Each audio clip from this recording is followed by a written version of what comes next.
अमरीकी सदर की इसराइली सदर नेतन्याहू की मौजूदगी में बयान गजा पट्टी पर तवील अरसे तक कब्जे के ऐलान पर दुनिया भर से सख्त रद्द-ए-अमल आया है। सेक्रेटरी जनरल अक़वाम मुत्तहिदा अंतोनियो गुतेरेस ने कहा, फ़लस्तीन की 2 रियासती हल की तौसीक़ करते हैं। गजा तनाज़े के हल की तलाश में हमें मसाइल बदतर नहीं करने चाहिए। नस्ल कुशी की किसी भी किस्म से गुरेज करके बैनुल अक़वामी कानून पर कायम रहना ज़रूरी है। एमनेस्टी इंटरनेशनल ने कहा कि गजा पर सदर ट्रंप के कब्जे का बयान इश्तियाल अंगेज़ और शर्मनाक है। ट्रंप का बयान बैनुल अक़वामी कानून की खिलाफ वर्जी है। मकबूजा इलाके से फ़लस्तीनियों को जबरी बेदखल करना जंगी जराइम है। In the search for solutions, we must not make the problem worse. It is vital to stay true to the bedrock of international law. It is essential to avoid any form of ethnic cleansing. We must reaffirm the two-state solution. Any durable peace will require tangible, irreversible, and permanent progress toward the two-state solution, an end to the occupation, and the establishment of an independent Palestinian state with Gaza as an integral part. Canadian वज़ीर ख़ारजा ने कहा है कि गजा पर मौक़िफ़ तब्दील नहीं हुआ, 2 रियासती हल की हिमायत करते हैं। यूरोपीय यूनियन भी इसराइल फ़लस्तीन मसले के 2 रियासती हल के मौक़िफ़ पर कायम। कहा, गजा मुस्तक़बिल के फ़लस्तीन का लाज़मी हिस्सा है। जर्मन सदर ने कहा कि अमरीकी सदर ट्रंप का गजा से मुताल्लिक़ बयान नाकाबिल कबूल है। चीन की गजा पट्टी से फ़लस्तीनियों के जबरी इनखला की मुखालफत करते हैं। कहा, फ़लस्तीन पर हुक्मरानी फ़लस्तीनियों का हक़ है। बरतानिया ने भी 2 रियासती हल पर जोर दिया। फ्रांस ने कहा कि गजा पर किसी तीसरे फरीक का कंट्रोल नहीं होना चाहिए। तुर्की ने गजा पर कब्जे को नाकाबिल कबूल करार दिया। मिस्री सदर अब्दुल फत्ताह अल सीसी ने कहा कि आलमी बरादरी को मसला फ़लस्तीन के 2 रियासती हल की जिम्मेदारी अदा करनी चाहिए। मुत्तहिदा अरब इमारात, ईरान, अफगानिस्तान और इंडोनेशिया ने भी फ़लस्तीनियों की बेदखली मुस्तरद कर दी। हमास ने ट्रंप के बयान को मुज़हिका खेज़ और गैर माकूल करार दे दिया। यमन के हूसी ग्रुप और हिज़्बुल्लाह की भी मज़म्मत। कहा, ट्रंप का बयान मुजरिमाना है।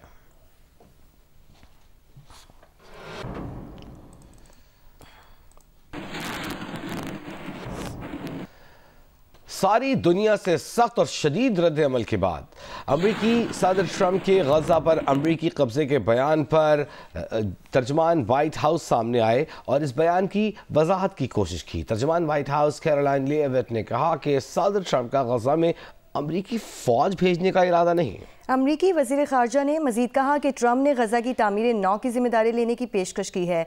जब गजा की तामीर नौ हो रही होगी तो वहाँ के लोगों को कहीं और जाके रहने की ज़रूरत पेश आएगी। गजा पर ट्रंप की गई पेशकश की तफसीलात पर अभी काम होना बाकी है। सदर ट्रंप की पेशकश मुनफरिद है, इस पर सोचना चाहिए। सदर की पेशकश कोई दुश्मन इक़दाम नहीं है।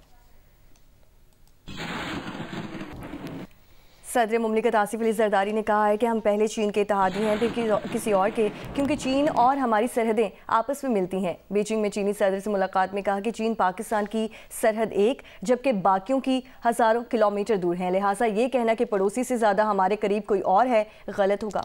चीनी सदर का इस मौके पर कहना था कि चीन और पाकिस्तान फौलादी दोस्त और हर मौसम के स्ट्रेटेजिक पार्टनर्स हैं। दोनों ममालिक के दरमियान पायदार रिवायती दोस्ती तारीख़ी है। सीपा की तामीर और मुख्तलिफ शोबों में तावन दो तरफ़ा ताल्लुकात के लिए एक मिसाल है। इससे कबल अज़ीम अवामी हॉल आमद पर सदर शी जिनपिंग ने सदर मुमलिकत को खुशामदीद कहा। चीन की मुसल्लह अफ़वाज के दस्ते ने सदर मुमलिकत को गार्ड ऑफ ऑनर पेश किया। नन्हे बच्चों की जानिब से सदर जरदारी का पुरतपाक इस्तेमाल किया गया। सदर जरदारी ने चीन की नेशनल पीपल्स कांग्रेस की कायमा कमेटी के चेयरमैन से भी मुलाकात की। बीजिंग में चीन के कौमी हीरोज़ की यादगार का भी दौरा किया।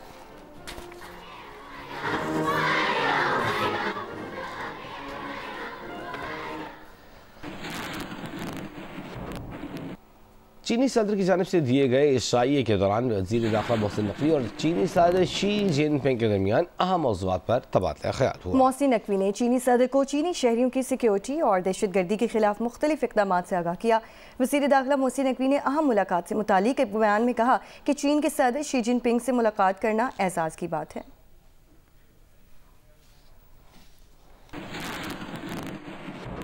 यहाँ आपको खबर दें, करक में बहादुर खेल की पुलिस चौकी पर शरपसंदों ने हमला किया है। 2 पुलिस एहलकार शहीद, 6 जख्मी हो गए।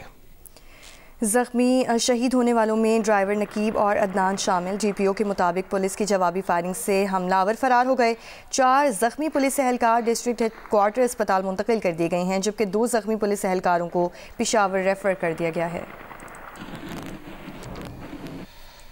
अब बात करते हैं खुर्रम की, जहां अशियाए खुरनोश और ज़रूरिया की अदम फराहमी के बायस लोगों को मुश्किलात का सामना है।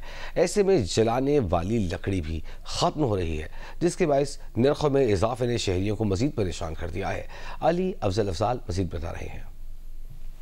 जिला कुर्रम में 4 माह से ज़ायद अरसे से रास्तों की बंदिश की वजह से शहरियों की मुश्किलात में इजाफा होता जा रहे हैं। शहर में अशियाए खुरनोश, रोज़मर्रा इस्तेमाल के अशिया, तेल और अद्वियात की किल्लत के बायस शहरियों को मुख्तलिफ किस्म मसाइल दरपेश हैं, जबकि शदीद सर्दी के इस मौसम में खुश्क लकड़ी ना होने के बायस भी शहरी शदीद मुश्किलात से दो चार हैं, क्योंकि शहरियों का कहना है कि इलाके में गैस की सहूलत भी नहीं है और लोगों के पास अपने घरों को गर्म रखने का वाहिद सहारा खुश्क लकड़ी है। 800 रुपये 900 रुपये मान मिलता। अभी जो हम खुद खरीद करते हैं 800 रुपये 1100 रुपये, सीढ़ी का 1500 रुपये भी हम खरीद करते हैं। ये जो है ये तकरीबन 1800 का कह रहे हैं और ये जो है ये कह रहे हैं 2200, तो ये हमारी पहुंच से दूर है। हम रिक्वेस्ट करते हैं गवर्नमेंट से कि ये रास्ता जो है ना, ये पाकिस्तान का रास्ता है, ये किसी का रास्ता नहीं, ये अवाम का रास्ता नहीं है, ये कौम का रास्ता नहीं है, ये एक मज़हब वाला का रास्ता नहीं है, ये सारा इंसानों का रास्ता है। और पाकिस्तान ने गैर कानूनी मुकीम गैर मुल्की बाशिंदों को वापस भेजना शुरू कर दिया है। वज़ारत ख़ारजा ने स्पॉन्सर्ड अफ़गान बाशिंदों की आबादकारी के लिए मुतालिका ममालिक को मुरासला भेज दिया। ज़राए वज़ारत दाखिला के मुताबिक अफ़गान शहरियों समेत तमाम गैर कानूनी मुकीम बाशिंदों को वापस भेजा जा रहा है। इस्लामाबाद में 781 गैर कानूनी अफ़गान शहरियों को बरासत तुर्खम अफ़गानिस्तान भेजा गया। गैर मुल्कियों को इन मुल्क के गैर कानूनी फॉरनर रिपेट्रिएशन प्लान के तहत भेजा जा रहा है। ज़राए वज़ारत दाखिला का कहना है कि अफ़गान पनाहगुज़ीन जिन्हें किसी स्पॉन्सर्ड ममालिक में सेटल होना था, उन्हें अभी बेदखल नहीं किया गया। वज़ारत ख़ारजा के ज़रिए स्पॉन्सर्ड मुल्कों को अफ़गान बाशिंदों की आबादकारी के लिए मुरासला भेज दिया गया है। ज़राए का कहना है कि अगर स्पॉन्सर्ड मुल्कों ने उबूरी तौर पर पाकिस्तान में मुकीम अफ़गान बाशिंदों को ना बुलाया तो उन्हें बेदखल कर दिया जाएगा।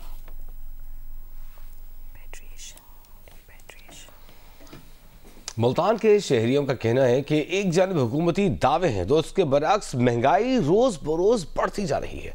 अशिया खुरनोश की कीमतों में रोज़ बरोज़ इजाफा ही हो रहा है। तफसील ज़्यादा नदीम से। जी, हुकूमती दावों के बरअक्स मुल्तान में महंगाई जो है वो दिन ब दिन बढ़ती जा रही है।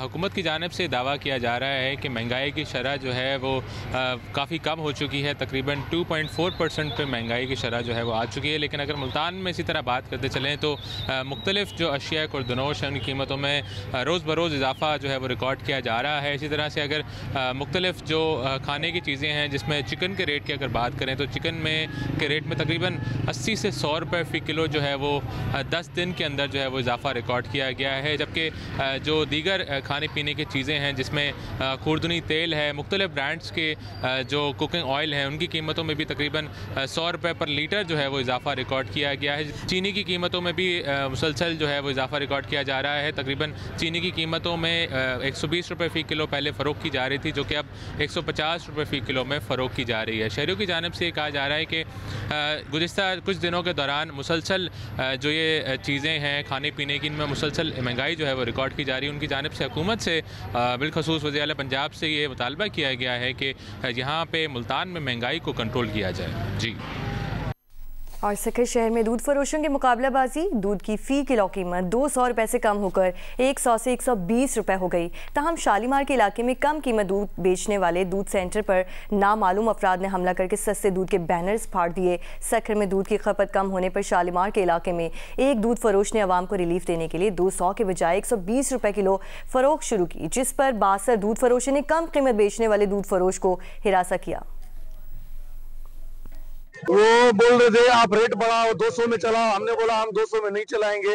वो आए बैनर वगैरह फाड़ के चले गए।